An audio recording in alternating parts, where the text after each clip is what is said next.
Okay, so today in class we left off with these two equations. We have two common variables, the t there in here, and then the a's on both sides. So we have two equations, two unknowns. So I'm going to first solve this equation for t. So I add the m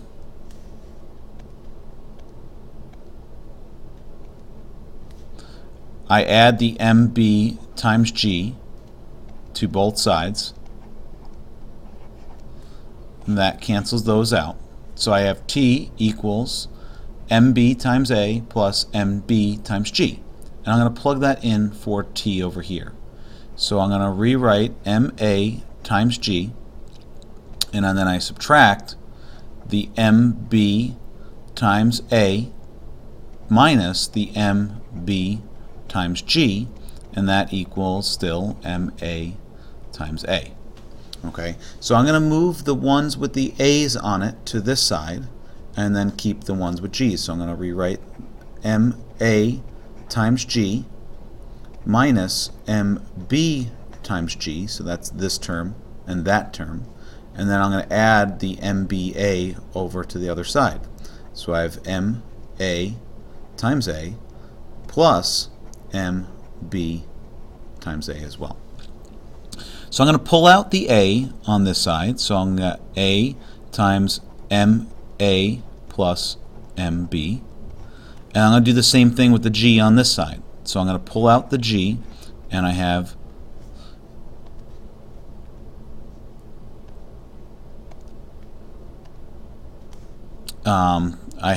g times ma minus mb. So what I'm going to do is I'm going to divide the ma plus mb over, and that gets me a by itself. So I have ma minus mb times g. Okay, so that's this up here. And then I'll divide it by ma plus mb. Now this may not seem like much, but what this basically says is that if you want the acceleration of the Atwoods machine, it's the difference in the masses divided by the sum of the masses times g. So let's apply that to this situation here. We want the acceleration of two masses overhanging. Notice that their masses are not that much different. Unlike in class, we had one that was twice as much as the other. So we take the difference of the masses, 470 minus 450, and we divide it by the sum of the masses. So 450, 900 plus 20, so this is 920. And that's times g, so times 9.8. So the difference in the masses, this is 20 divided by 920 times 9.8. And that gets us an acceleration of 0.21 meters per second squared.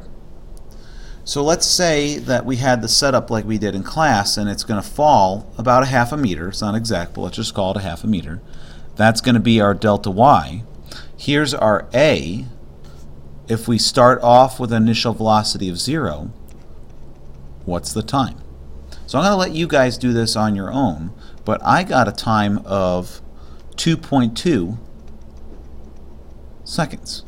Okay, so check to see, use your kinematics equations to see if you can come up with a time of 2.2 seconds.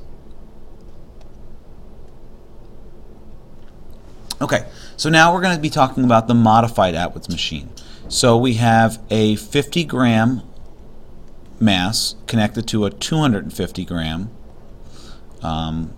cart, and if the hanging mass is 50 grams, what will the acceleration of the cart and the falling mass be?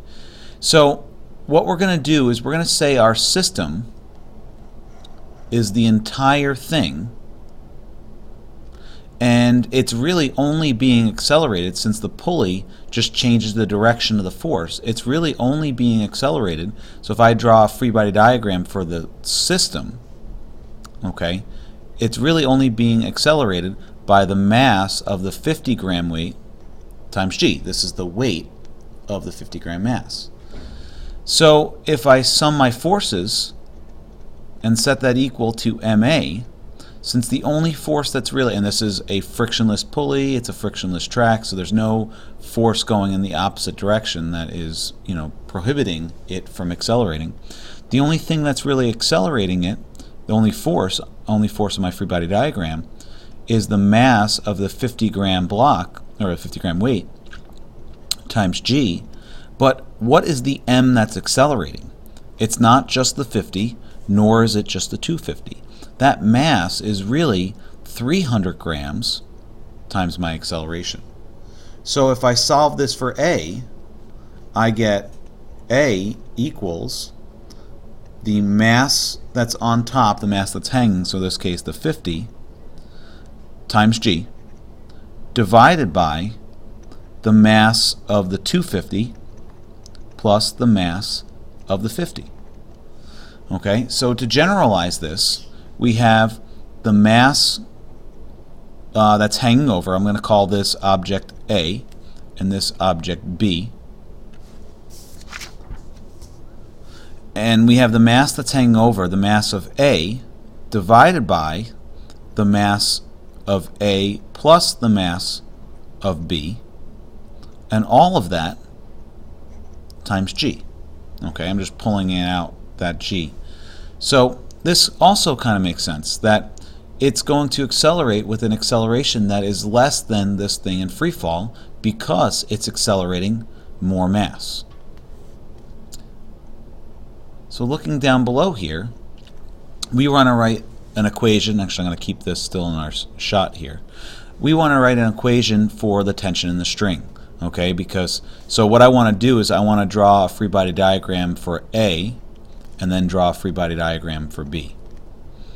Okay, so for A, I have the force of gravity going down, and that's the mass of A times G, and I have this tension up. And we know that the tension force is going to be smaller because it's accelerating in the downward direction. For B, if I neglect the force, the normal force and the force of gravity, since that's not going to cause the acceleration, I have just the tension force going to the right, and that tension force is the same as that tension force by the third law. So for the falling mass, I have the m of A times G minus the tension equaling the m of A. So what I'm doing is summing the forces and setting them equal to MA. And in this case, since we're just concentrating on the mass of A that's accelerating, it's just the mass of A times A. And then for the rolling cart, it's just the tension is the only force acting on it that's unbalanced, and that equals the mass of B times A. And then the question is, how do these tensions compare? They are the same, and they are the same by the third law. So looking down below here, if the net force is the weight of the falling mass, then why isn't the system in free fall? And you can actually see from this equation that we are subtracting a force, so it's really not solely in free fall. Okay, because the free fall is defined as the only force acting on it is the force of gravity. So there is still the ma times g, that's the weight of the object, but really it's accelerating both ma plus mb, the sum of the forces. And because this is more mass, you can reason this out from the second law, that if you apply the same force onto an object with more mass, it's going to accelerate with a smaller value. So looking at this last example, we have a very similar problem to what we were working on yesterday, the third law worksheet, that we have some force pushing both block A and block B. So if I draw the force diagram, and then what's nice about this is that it's frictionless, so that's a little different than yesterday. So we have a frictionless block A, so there's a downward force of gravity, and there's an upward normal force, and those two are equal, and then we have the applied force. For block B, we have a bigger force of gravity, thus, so this is the normal force, and this is the force of A onto B, and this is the same applied force, but if this is the applied force from A onto B, then there's got to be a reaction force going in the opposite direction of B onto A. Now, so that's the force diagram for each body, but what's nice, if I want to find the acceleration of the whole system, since A has to accelerate the same as B, then the force diagram for the entire system is just the force of gravity of both of them, and then the normal force, and those two are equal. When I say the force of gravity of the two of them, I mean it's the mass of A times G plus the mass of B times G. And there's no friction, and so there's our applied force. So if we sum the forces and set that equal to MA, A is just that 12 newtons, that's my sum of my forces, that's just 12. And then the M, that's accelerating, since this is the force diagram for the whole system, it's the block of A, which is 3 kilograms, plus the blocks of B, which is twice the mass, so 6 kilograms. So it's a sum of those two. So it's divided by 9 kilograms. And that gets me an acceleration of 1.33 meters per second squared. So how does the force of A on B, okay, that's that A pushes on B, compare to the force of B pushing on A? Okay, and by the third law, they are the same. So now the next question is asked, how does the 12 Newton applied force compare to that of the force of A pushing on B? In other words, calculate the ratio of the two. So if I look up here, if I find that force, I by default have found that force as well. So what I'm going to do is, since I know the acceleration of the system, which is also the acceleration of block B, I'm going to write an F-net equation for just block B. So if I sum my forces on block B and set that equal to the M of B times A, I have that force that I'm looking for equaling MB times A, and I know both of these. The mass of B is 6 kilograms, and then A is 1.33 repeating meters per second squared.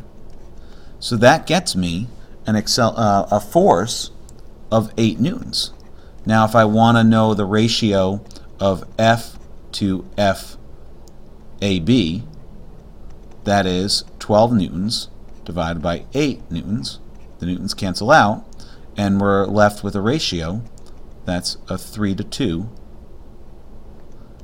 ratio. And what I'm going to show you on the next class is I'm going to show you how to do this in general. So how can we not have to do the calculations? So it's going to involve a little bit of algebra, but that's all for now. I hope this video you found useful, and you could follow this up with the quiz that's at the bottom of your screen on Canvas. All right, thanks for watching. Take care. Bye-bye.